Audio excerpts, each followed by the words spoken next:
नमस्कार। आज हम बात करेंगे चंद्रमा के बारे में। अब बेसिकली होता क्या है कि हम लोग जब अपनी कुंडली देखते हैं तो कुंडली देखते समय हमने ये देख लिया कि चंद्र केतु का कॉम्बिनेशन है, चंद्र शनि का कॉम्बिनेशन है, चंद्र राहु का कॉम्बिनेशन है, चंद्र बुध का कॉम्बिनेशन है, या चंद्रमा किसी ऐसे हाउस में बैठा है, ऐसी राशि में बैठा है जहाँ पर उसको बहुत ज़्यादा शुभ नहीं माना जाता। अब आप सभी को पता है कि चंद्रमा स्कॉर्पियो साइन में, वृश्चिक राशि में नीच के होते हैं, सेकंड नंबर के साइन में उच्च के होते हैं, ये हम सभी को पता है।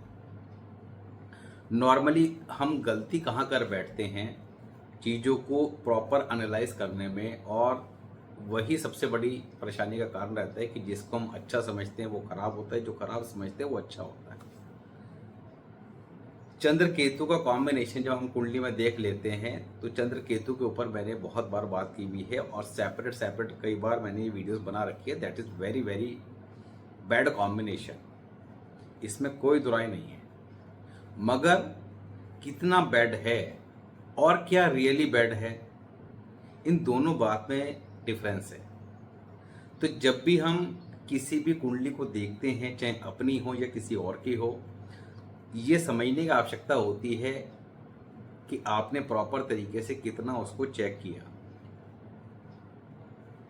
यहाँ पर अभी हम जो बात कर रहे हैं कि अष्टावर्ग के माध्यम से आप कैसे सभी चीज़ों के बारे में फलादेश दें, तो देखिए अष्टावर्ग बेसिकली आपको कहाँ कहाँ हेल्प करता है कि जैसे मैंने लास्ट वीडियो में बताया था, लास्ट टू लास्ट वीडियो में, तो प्लेलिस्ट हैं, 5-6 वीडियो बन चुकी हैं और हमारे चैनल पे वहाँ प्लेलिस्ट आपको मिल जाएगी। तो आप स्टेप बाय स्टेप देखें, नोट्स बनाएं, उसमें आपको प्रॉपर समझ में आ जाएगा। जिसको जो मतलब एस्ट्रोलॉजी का ABCD नहीं पता, वही 4-5 वीडियो से इतना कुछ सीख जाएगा कि उसको ऐसा लगेगा जैसे वो कई साल से करता आ रहा है, पढ़ता आ रहा है।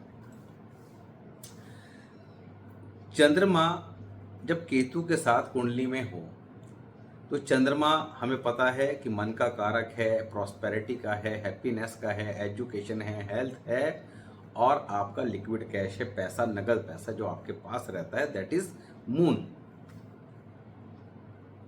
सुख भाव का स्वामी है, तो जीवन में सुख कितने होंगे, चाहे मकान का हो, गाड़ी का हो, या किसी प्रकार का भी सुख हो, वो 4th हाउस से कनेक्टेड होता है। केतु जब बैठ जाता है तो उसको ग्रहण लगा देता है, because the both are enemy. अब यहाँ पर बात को बड़े ध्यान से समझिएगा कि मून और केतु, अभी जो रूल बता रहा हूँ आपको, ये रूल आपको कैसे फायदा करेंगे और आपके अंदर के एक डर को खत्म कर देंगे। व्हाट इज मून और व्हाट इज केतु, ये हमें पता है कि मून के बारे में बता दिया। केतु क्या है, हमारे जीवन में लग्जरी का कारक, ऐश का कारक, बिकॉज इट इज द मसनी प्लैनेट ऑफ वीनस। हम हमेशा क्या सुनते हैं, केतु मोक्ष का कारक है, तो बात मोक्ष पर अटक जाती है। जीवन भगवान ने जीने के लिए दिया है, जब वो जी नहीं पाते हैं तो मोक्ष की बात शुरू कर देते हैं कि इस दुनिया में क्या रखा है भगवान, वही तो अपने पास बुला ले, मोक्ष की प्राप्ति करा दे। जिसको भगवान ने पैसा दिया है, धन दौलत गाड़ी दी है, वो कहते हैं जीवन में ऐश करनी, बेकार में पूजा पाठ वगैरह चीज़ों में क्या रखा है। तो दोनों की विचारधारा अलग अलग है, दोनों अपनी अपनी जगह ठीक है। तो जो बेचारा दुखी है कि शादी हुई नहीं है, बच्चे हैं नहीं, ऐसे ही घूमता फिर रहा है, जीवन में दुख है, ऊपर से बीमारी एक दो और लग गई, तो वो क्या कहेगा, तो वो मोक्ष की बात करेगा। जिसको पत्नी भी दे दी, साथ में गर्लफ्रेंड भी दे दी, बच्चे भी दे दिए, अब विदेश में पढ़ा है, विदेश यात्राएं कर रहा है, तो वो क्या करेगा, वो ऐश की बात करेगा। तो वो अपनी जगह, उसकी नज़र में ये बेवकूफ़, इसकी नज़र में वो बेवकूफ़, दोनों एक दूसरे बेवकूफ़ समझेंगे। तो हमें बात को ये समझना है कि कौन सा प्लैनेट जब कुंडली में अच्छा होगा तो किस तरह की आपको विचारधारा देगा।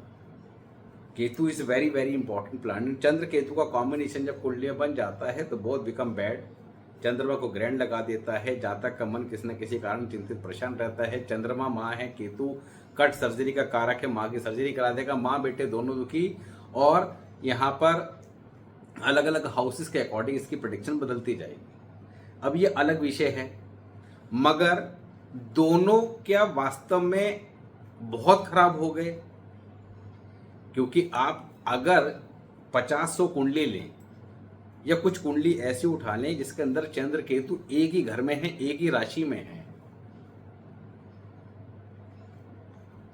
तो आप क्या करेंगे? तो यहां पर चंद्रमा को जब देखना है तो ये देखना है कि भैया वो अष्टवर्ग में अपने कितने पॉइंट लेके बैठा है। नंबर 1 पॉइंट, अगर आपकी कुंडली में चंद्रमा बेशक केतु के साथ है, बेशक शनि के साथ है, बेशक राहु के साथ है, या किसी भी ऐसे प्लेसमेंट में है, चाहे वो 6th हाउस में हो, 8th हाउस में हो, 12th हाउस में हो, जहाँ की इसको अच्छा नहीं माना गया, मगर अगर बैठा है आपका 5 या उससे अधिक पॉइंट लेकर, तो definitely it will give you good result. अपनी दशा अंतरदशा में ये आपको अच्छे रिजल्ट निश्चित तौर पर देगा। बेशक किसी की दृष्टि हो, बेशक किसी के खराब राशि में, बेशक खराब हाउस में हो, कुछ भी हो, रिजल्ट अच्छे ही देगा। हालांकि यहाँ पे अच्छे खराब की डेफिनेशन को कैसे तय करना है वो पिछली वीडियो में हमने बात करी थी, जब सूर्य के कुछ स्पेसिफिक रूल के बारे में बात किया था कि भाई कितने रूल अप्लाई हो रहे हैं ये टेस्ट करना है। खराब राशि में है तो 1 रूल अप्लाई हो गया, दृष्टि भी खराब आ रही है 2 रूल अप्लाई हो गए, खुद आपका कम पॉइंट के साथ बैठा है 3 रूल अप्लाई हो गए, उसके साथ कोई खराब प्लैनेट बैठा है जो उसका एनिमी है 4 रूल अप्लाई हो गए, तो 4 के 4 अप्लाई हो गए तो काफ़ी खराब हो गया। अगर पॉइंट अच्छे हैं तो आपको ये कॉम्बिनेशन बिठाना है, सबको अलग अलग मार्क्स दे के, कि 1 रूल को हमने 10 नंबर दिए, 4 रूल को 40 नंबर मिल गए, तो इस तरह फिर आप समझ पाएंगे कि भाई इन चारों में इसका 30% खराब है, इसका 40% है, इसका 60% है, यानी कि उसी के हिसाब से इनके जीवन के अंदर संपन्नता का लेवल रहेगा, धन का लेवल रहेगा, उसी हिसाब से अपनी प्रेडिक्शन देंगे। नॉर्मली हम क्या समझते हैं कि भाई चंद्र केतु है, चंद्रमा खराब है, महादशा में खराब फल देगा, मगर अष्टवर्ग जब आप अप्लाई कर देंगे वहाँ आपने देख लिया कि 7 पॉइंट मिले हैं, 8 पॉइंट मिले हैं, बढ़िया। यहीं आपने देख लिया कि चंद्रमा उच्च का है, सामने वाले कह देंगे भैया तुम्हारी चंद्रमा की महादशा आने वाली है, या आपने देख लिया कि चल रही है तो आप कहेंगे this time period will give you excellent result, you will get the lots of money during this period. सामने वाला 2 साल बाद आया, गुरुजी हालत तो पहले से ज़्यादा खराब हो गई, जो था वो भी चला गया, आप कह रहे थे धन आएगा, आया तो है नहीं, ये तो उल्टा चला गया। आप सोचे पड़ जाओगे चक्कर क्या है। अब आपने पूरा प्रॉपर उस चीज़ को नहीं समझा, आपने देख लिया चंद्रमा उच्च का है, मगर चंद्रमा के साथ ही देख लिया कि 0 पॉइंट के साथ बैठा हुआ है, तो महादशा में आपकी ऐसी तैसी कर देगा। तो आपको इस पॉइंट को समझना है प्रेडिक्शन देते हुए। तो अष्टवर्ग की इंपॉर्टेंस क्या है, इस बात को समझो कि ये आपको एग्जैक्टली ये बता देगा कि आपके जो प्लैनेट है वो एग्जैक्टली कितना अच्छा है या कितना खराब है। थोड़ा आपको अपनी बुद्धि विवेक का इस्तेमाल करना पड़ेगा, खाली पॉइंट तो देखने हैं, पॉइंट एक कंडीशन है, मगर उसके साथ अलग अलग कंडीशन भी मैंने बताई थी, जैसे लास्ट में मैं उसको दोबारा डिस्कस नहीं करूँगा। लास्ट वीडियो में जैसे बताया था सूर्य के जो 4-5 इंपॉर्टेंट टॉपिक पॉइंट डिस्कस किए थे, तब बताया था कि सूर्य लगन में है तो वो बेसिकली हेल्थ इशू देगा, मगर किसको कितने देगा उसके लिए हमने लास्ट वीडियो में बात की। वही सेम रूल आपने यहाँ अप्लाई कर देना है। तो चंद्रमा कुंडली का जो सबसे अच्छा प्लैनेट है, सुख का स्वामी है, कुंडली में कमजोर होगा तो सुखों में कमी करेगा, स्ट्रोंग होगा तो सुख बढ़ाएगा। अब जीवन में कई व्यक्ति ऐसे होते हैं कि सब कुछ होते हुए भी वो दुखी रहते हैं, और कुछ व्यक्ति ऐसे होते हैं कि महीने के 10-15 हज़ार रुपये कमा रहे हैं, उसमें भी वो अपना जीवन में खुश होते हैं, बड़े हंसी खुशी से दिखाई देंगे हमेशा। और कुछ ऐसे हैं गाड़ी, लग्जरी गाड़ी में बैठ के 20 लाख की गाड़ी, 50 लाख की गाड़ी में बैठे हैं, मगर दिमाग पे आपका क्वेश्चन मार्क बना हुआ है, टेंशन है। तो ये डिपेंड करता है आपके चार्ट पे, वो कारण चाहे बहाना चाहे खुशी बना रहे। तो अष्टवर्ग का हमने प्रॉपर क्या इस्तेमाल करना है, कैसे करना है, इसी प्रकार अब जैसे हमने चंद्र केतु की बात करी, तो चंद्र केतु वाला कॉम्बिनेशन आपको प्रेडिक्शन क्या देनी है कि चंद्र केतु अगर कुंडली में एक साथ बैठे हैं, हम तो बड़े मजेदार बात सुनो, मगर ये कॉम्बिनेशन कुंडली के 6th हाउस में है, 9th हाउस में है या 11th हाउस में है।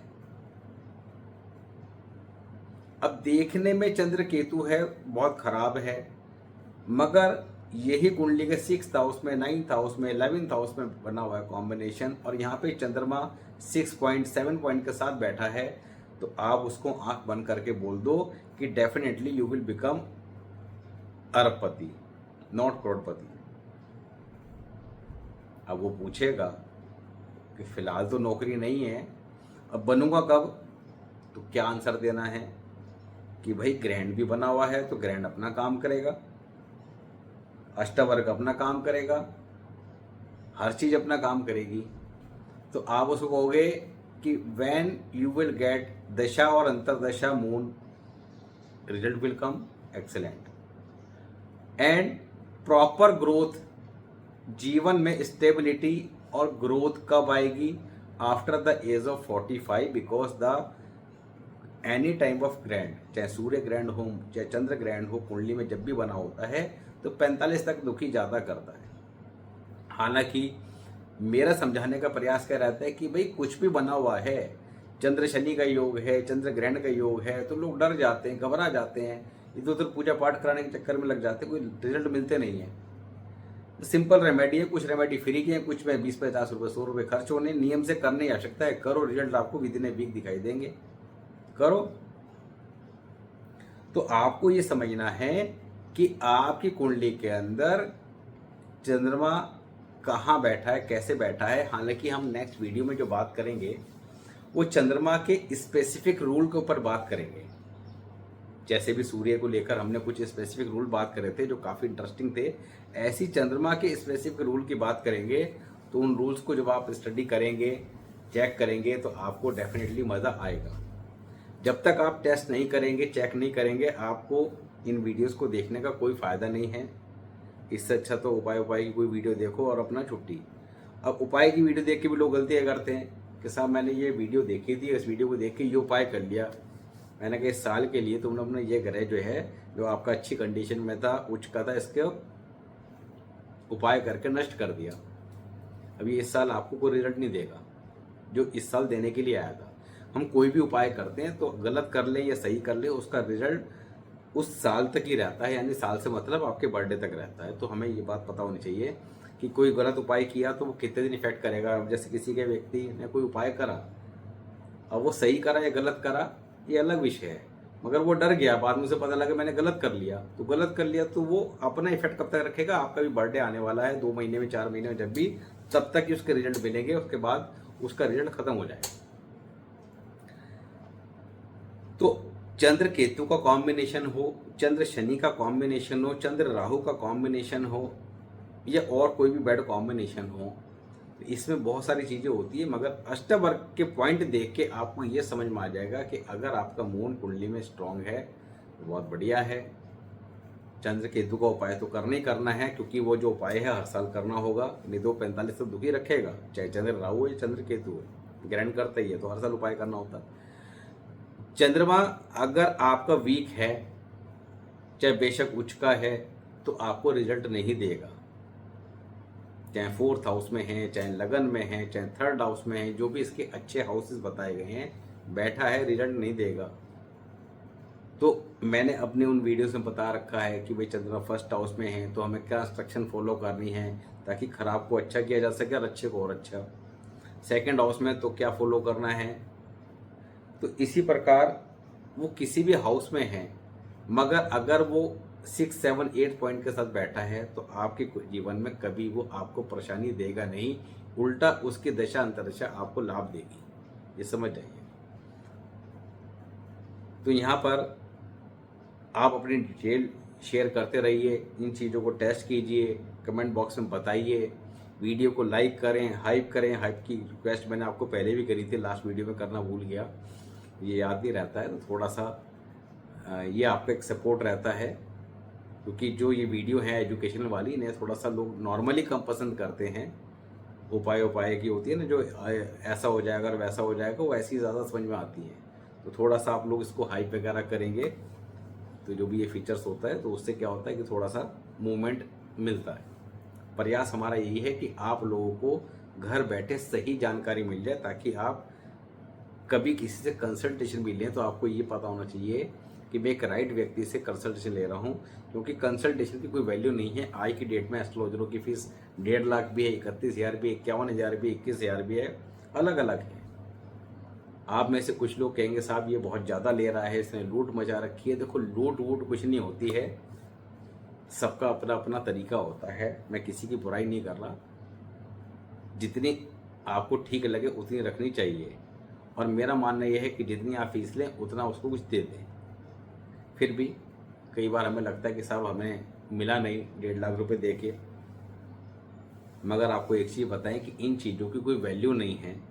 उपाय, एक छोटा सा उपाय हमारी लाइफ में बहुत बड़ा चेंज ले आता है। एक छोटी सी प्रिकॉशन हमें जीवन में बहुत बड़ी परेशानियों से बचा देती है। तो हमें बस समय रहते पता लग जाए कि लगन कुंडली और वर्षफल के अकॉर्डिंग कैसे क्या लेके चलना है। बहुत सिंपल सा कॉन्सेप्ट है।